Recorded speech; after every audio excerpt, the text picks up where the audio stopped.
নমস্কার বন্ধুরা, আশা করি তোমরা সবাই ভালো আছো। আজকের রেসিপিতে আছে তেল কই, বা এটাকে অনেকে কই মাছ ভাবেও বলে থাকে। তো সেটা আমি আজকে তোমাদের সাথে শেয়ার করব।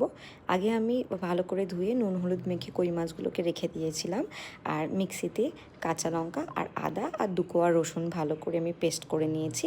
তো পেস্ট করে নেওয়ার পরে সেই পেস্টের মধ্যে জিরের গুঁড়ো, ধনের গুঁড়ো, হলুদ আর নুন আর বেশ খানিকটা সর্ষের তেল মিশিয়ে নিয়েছি। সর্ষের তেলই কিন্তু এটাতে ইউজ করতে হবে, নাহলে কিন্তু টেস্টটা ভালো হবে না। তোমরা চাইলে সাদা তেলও ইউজ করতে পারো, বাট সর্ষের তেল ইউজ করলে টেস্টটা বেশি ভালো হবে।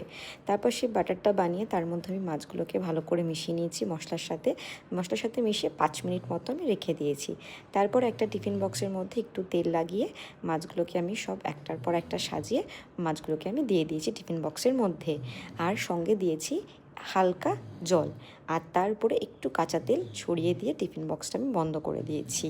আর সঙ্গে অন্যদিকে আমি একটা পাত্রের মধ্যে কিছুটা গরম জল করে নিয়েছি, কেন কি এটাকে স্টিম করতে হবে সেই জন্য।